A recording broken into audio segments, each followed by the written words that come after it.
bai Swngcharwle Jisuni mungsi mise elem bago Sui gelangka Chukha bai Swngcharwle Jisuni mungsi mise elem bago Sui gelangka Chukha bai Swngcharwle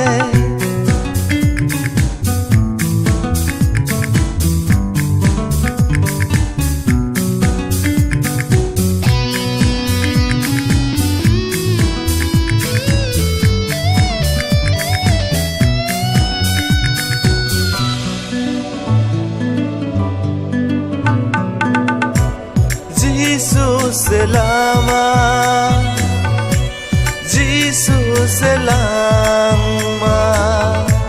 Jesus kuboy Jesus metangai bini bisinte paya boro afaniaro thang man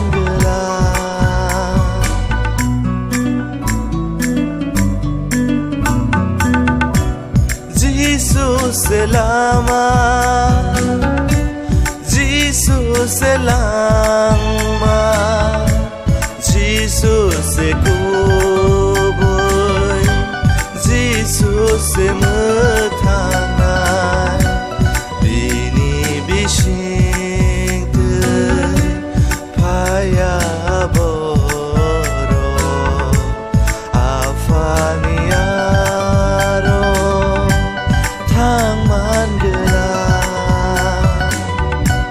Chukha bai Swngcharwle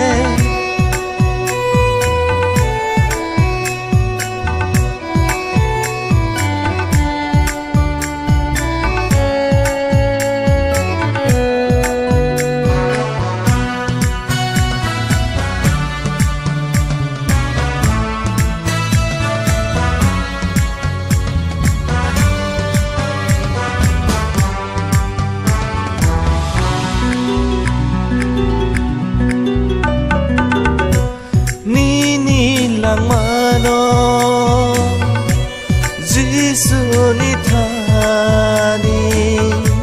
sumsok no goshiuy ya farirusidi untuk rathar ya farmahaino ketangino shagno ya fardi